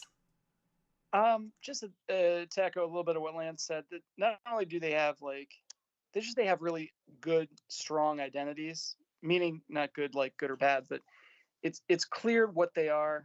They have flavor to them. They have interesting story possibilities, because really that's where the story possibilities flow from is what are these microstates? What are their broader objectives? What are the pressures on them? What is their identity? What are they, what's their agenda? And by their agenda, remember, we know this, but for the sake of the audience, factions are not monolithic. They are not characters. There are characters within them that have agendas, that have goals, hopes, dreams, flaws, all the normal character stuff. And there are those characters in each faction, each of these microstates. I mean, that are both emblematic of what they are, but are great story potential. Vetted Brewer, Calamity, certainly, G, Sarah Regis, the cons, both cons, really, the Hell's Horses, maybe not both now. They all have potential. They all have places we can take them. The toughest thing is to try and take an established faction or an established character and then make them interesting, or give them, try to inject that identity into them when they're already there. It's literally easier to kill them and create something new. And we don't have to do that here. All of these micro states have somewhere to go, which is great, both for the audience to keep engaged with them, for players who want to use them in a game, and for us who have to come up with stuff to do with them. Awesome. So this one is so this next question is more for the writers in the group. What do you find is the most restrictive aspect of writing in the BattleTech universe, and how do you get around it when needed?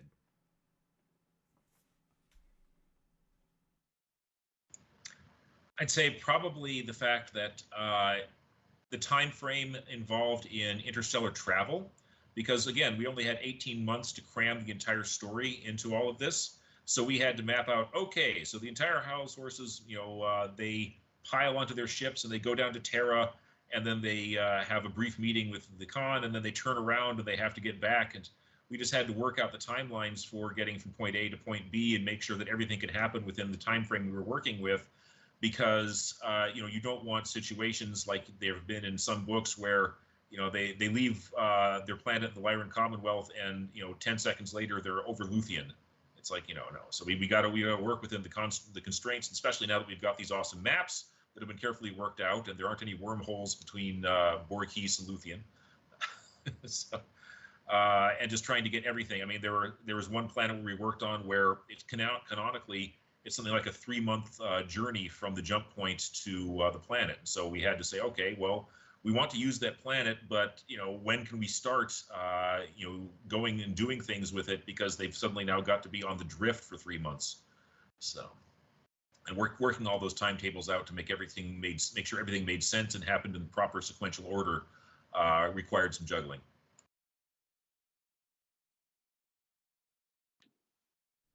What do you, Lance?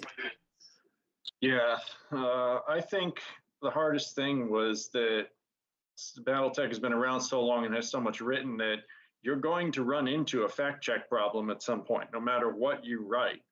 So there's so much source material that you have to check. Like, say I want to set the battle on Pandora, which has the 90-day flight time. God.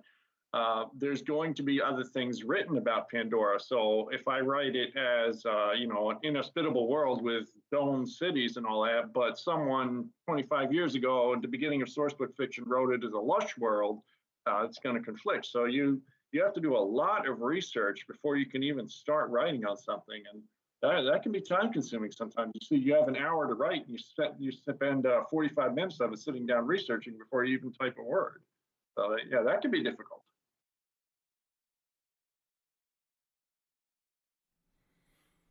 Anyone else got something to say on that? Yeah, I mean, look, everything everyone said is accurate, and I think all I would add is that we're trying to really stay honest about that. Eric obviously has that fact check background that certainly helps, being that he's in the writing and development process. So we don't create these problems at fact check. We can hopefully avoid them or at least flag them before. But we're trying to keep ourselves honest with this stuff. Like they said about it's happened before. I'd rather find ways around it than bend the rules, because if you keep bending the rules, they're not rules anymore, right? They're nothing. They don't really apply. They only apply when we want them to. So, the blackout is still there, right? Communicate that, we've had to flag in newer books, a nation cannot react to something. But again, that puts the onus on the local level. If you've got a company and there's something happening on your world, there is no pick up the phone and just call the rest of the regiment in.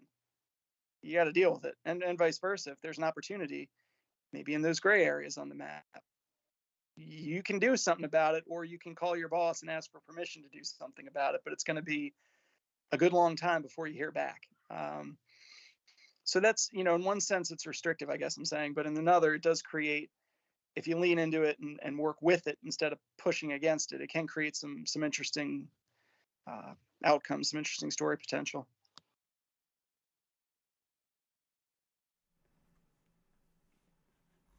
Scrolling back up here to the questions. This is a fun one for everyone. What is your favorite mech?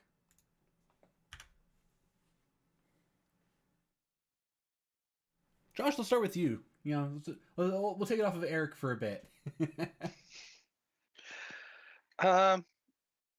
Warhammer has long been my favorite, just from the early days. Recently, I've been playing a lot with the Inferno, just having fun with that. I tend to be slow and just want to stomp around. Aaron, how about you? You have a favorite mech? I've said this in other venues. I do, and I guess my favorite is the Wraith. mostly because the jumping capability and the ability to get behind. Well, you put a mech in someone's backfield and the stuff they'll do, it just creates such chaos. And, in some ways, the Wraith is the epitome of the like speed, armor, or weapons, pick two. And it didn't pick weapons, maybe. But it's so fun to get behind, an oncoming force. And my friend Paul, the developer, Paul Jordan, calls it chase the squirrel, and just see if they'll chase the squirrel. Are they going to go turn half their force and go try and chase this thing down, or are they going to let me put a large laser into their back once a turn, every turn for the rest of the game? It emphasizes player choice, which I always like in a game. I don't like when a game gets on rails, any game. That's fun. It just causes chaos. It's maybe not the hardest hitting or even the coolest looking, but from a pure gameplay perspective, it's just too fun, especially against folks who are used to those kind of mechs and sort of know what to do, because it just puts them to such a bad decision. Like, they know what the deal is. You either take that shot every turn or you go chase it. It's just no fun for them, which, I guess in a weird way, it's sort of fun for me. I kind of feel it on that, Aaron, because my favorite mech actually is the Locust. So little piece of paper running across the field that one little forest fire is going to take out as it runs by it at 120 kilometers an hour. So I feel you on, it definitely picked one thing, and that was speed, and not much else about it. Not much else about it other than a small laser to depending on how much armor you rip out of it first. So Lance, what about you? What's your favorite mech? It's kind of evolved over time.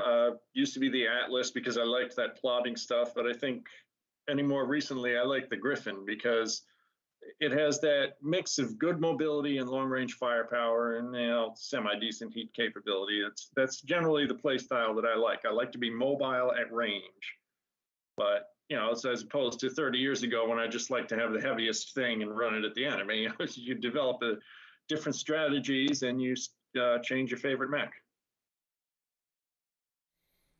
All right, Eric, I made you last this time. What about you? Well, yeah, I've done campaigns where I've used a fireball, not to terribly great effect, but a lot of fun. And I've won a Masters versus Minions battle at Gen Con 2011 in a Lao Hu, so that was also pretty good. But for Shrapnel number 3, they had me do an article, and I got to name check an event as yet unwritten about called the Great Urban Mech Uprising of 3122. So I'll have to go with the UM-R90. Ooh, nice. So this one is kind of page specific. If someone actually declared a page number, maybe someone's going to know enough about this. Is will the portable hollow projectors that can fool active probes not bring big problems for the future? I've actually seen a couple of hollow projector questions go on now.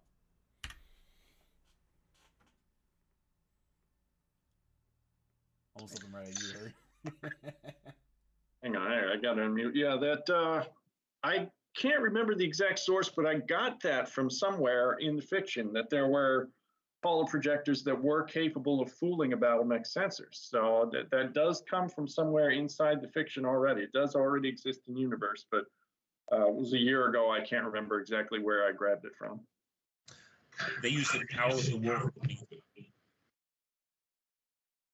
Oh, so we actually used it recently then. So we actually used it like recently in Hour of the Wolf then. Yeah, it was basically to hide Republic positions in Geneva from orbital bombardment. Okay. Well, my guess is going to be one of those things that the more people know about it, the less useful it'll be. But it's certainly something you've got to, people have to be aware of in the future. This is something people are trying to use. But I think if you're looking for it, there are other sensors and stuff that can make it so that it's just, if you're not expecting it, then you're not looking for those, and it can pull off that trick. It's not going to be something that every battle is now going to be a series of holo projectors on competing sides trying to out trick each other. But if somebody's on this small planet and pirates are coming, they may get away with it because nobody's expecting that. But I don't think it's going to dominate BattleTech tactics in the future. If you want to find rules for it, it's in Fall of Terra. They used it in the scenario where they're overrunning the Academy grounds in the United Kingdom. And so that was a plot point for that. Those are special rules for that scenario. So if you do, if you want to drop some money and get the old PDF off of the BattleTech website, off the Catalyst store, all the rules are in there for using holographic projectors and decoys on the battlefield. Yeah, I think Josh is right too. When everyone's using it, then it's no longer effective because then people will start developing ways to get around it very easily. It's only as useful until everyone knows about it, and once you use it once, everyone knows about it.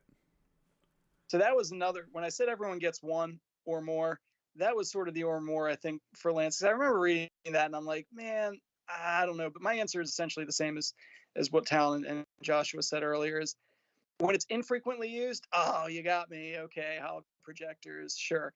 But if people start deploying them in every battle, not even counter, you just know what to look for, right? Like, this is something that was sort of an edge case. It wasn't used that much. It had not been overused, but I don't think it's going to like revolutionize warfare or anything. It didn't when it was first deployed, right? I mean, that's kind of what I fell back on when I was reading it. My initial thought was, I don't know. And then to Eric's point, when he flagged like, hey, this isn't Fall of Terra and it didn't blow up the universe then, fine. I think it's something that can exist and be, again, what I said earlier about keep some of the fun in it, keep some of those big, heroic moments. Somebody was in the chat earlier, defined as a heroic moment. Some of that can stay, if it's already in the IP, fine. I'm not gonna be the fun police all the time, just some of the time.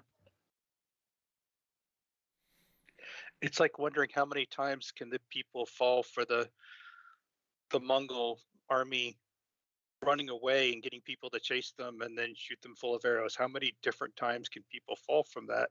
And if they don't know about it, they can keep falling for it. But you keep fighting the same people, they're going to go, yeah, you're doing holo projectors again. We got it.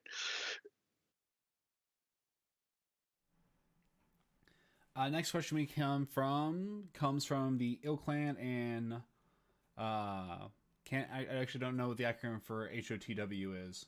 Someone remind me of that one. Hour of the Wolf. Sorry, I don't know why I didn't think of that first. In what universe do horses think they should have been invited to the throwdown at Terra as opposed to JF when no other clans were?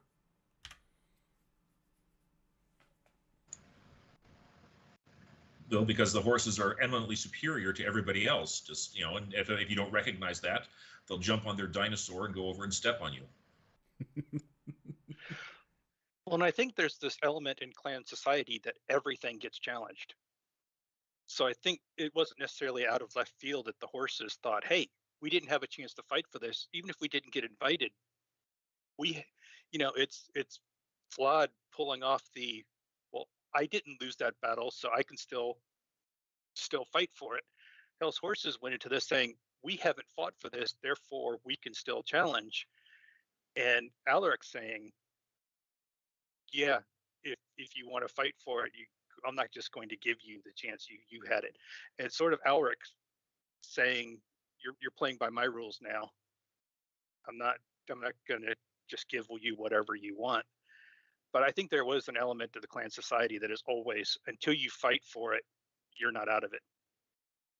And I think the Hell's Horses are probably going to have something to say about that.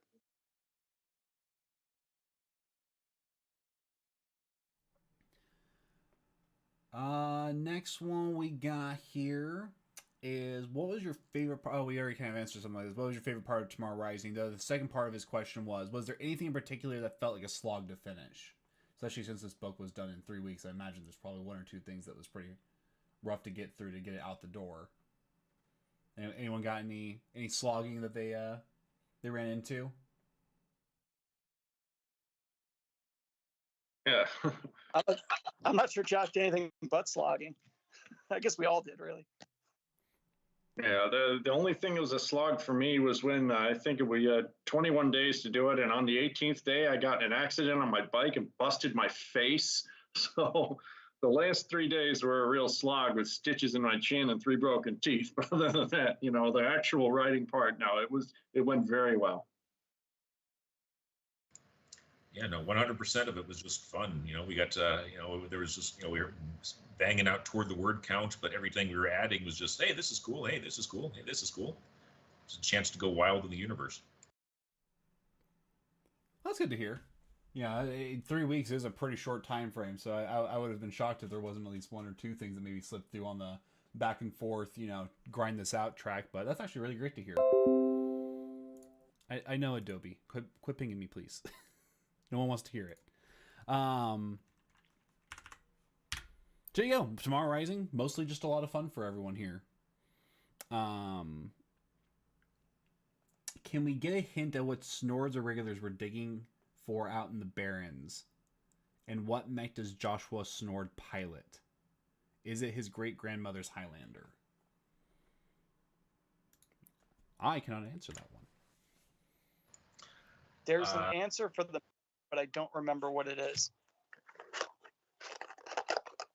Basically, it'll be spoilers for future products, so I'm not going to go into any details. But basically, yeah, they were we're looking for antiquities. What does Snord always look for? Weird stuff from the past to go put in their museum. So, and apparently, whatever they wanted, the Green Ghosts wanted it too. So, whatever it is, something interesting. Ark of the Covenant, who knows? There you go. No spoilers here. We don't like spoilers. We won't give them if we can't help it.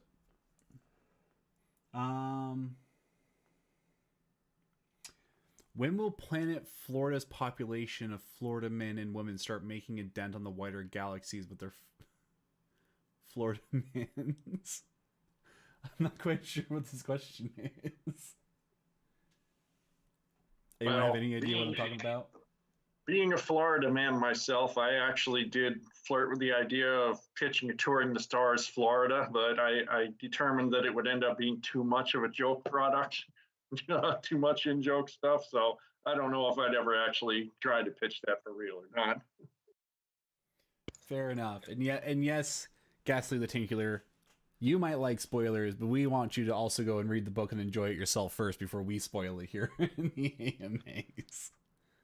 But so there actually was. What was that, Eric? There was a Battlecore story featuring the Florida March Militia, in which they go to a planet where they have apparent tool-using dinosaurs that breathe fire and are apparently the source for people running illegal drugs. So basically, if you've got giant reptiles and illegal drugs in Florida, that's pretty much the universal combo already. Someone says April Fool's product. Probably not. Though it is funny. I can see Aaron over there just laughing. I was not going to say April Fool's Day product, and I knew someone would. So good job by whoever got there first. Well done, Ghastly. Off of your earlier answer of only bringing folks back for plot reasons, why is Snords Irregulars back? I was under the impression they were always a background and merc group. Background enough that they had their own book back in the day. I don't know that there are certain units that I think are worth bringing back. Jason, we had him do a new GDL novel or novella, and more on the way for that. The Kellhounds have been sort of almost kind of not quite extinguished like twice in the last 10 years of universe time, and they're very much an active thing. It's not about not bringing it back. Like I said, it's about bringing it back with a reason to do it, other than now they're back in the universe. They're a thing again. And to Eric's answer a moment ago, Snords has a reason to bring them back, other than we just want to, fix all the broken toys. That's not the intent. There are reasons to bring them back. Same as GDL, same as some of the other stuff. That said, and this came up in a previous AMA, I think, about the ilClan, either the ilClan book or OWL or something like that. Ray pointed out, it's not bringing back just everything. There are certain things that, it's GDL, but is it the same GDL? No, it's somebody using the name, the brand, so to speak, with a claim to it. And same with Snords Irregulars. That'll be made clear how that all happened. But we have reasons for it. Is, I guess, the best answer I can give. I think that was the question. Why do it? Yeah, more or less just why bring them back to the fore light a little bit is what it kind of sounded like. We got about 2 minutes left, so I'm just gonna grab a couple out there. I know this will be a little bit out of order, guys, but we can't get to every question during the session. We always love seeing your guys' questions, so hopefully for some of these, just keep a hold of them and ask them during the next AMA. But one of the ones that stood out to me was, with the Microsoft acquisition of Activision Blizzard, could the old Mechwarrior games be added to Steam GOG, or the old SNES Genesis games be added to Nintendo Switch Online? We have no control over that. Microsoft has the full IP for the video game rights for BattleTech currently. And so while we have worked with Harebrained Studios and stuff in the past when they did have a temporary license for that, it's not in our hands to control or even on a drawing board table to talk to Microsoft about things like that, as they will do what they want to do. There's not much we are going to be able to do to influence such a decision as that. If they do, that would be great. It'd be really cool, but we have unfortunately no say in that matter whatsoever. Another one I thought was pretty interesting was, are the next generation of rulers being planned out kids, heirs of current rulers?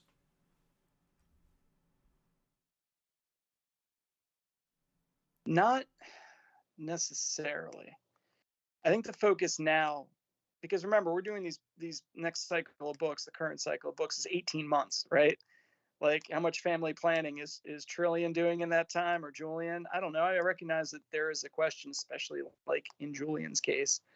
I think it's important to remember that there will always be a next generation. I think I've seen it come up once or twice but Julian doesn't have any kids. Well, I mean, it jumped to him when there's not just a Davian out there, a Steiner. There's plenty of potential for a next generation. I think our focus right now, to what these guys are writing, is creating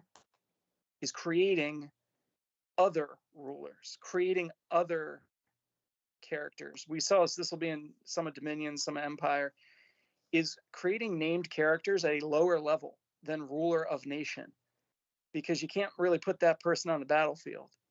It goes to what I said a little while ago about monolithic factions. Everybody ascribes that this color on the map is this character as represented by this national leader. Well, there's no communications. National leaders can do only so much.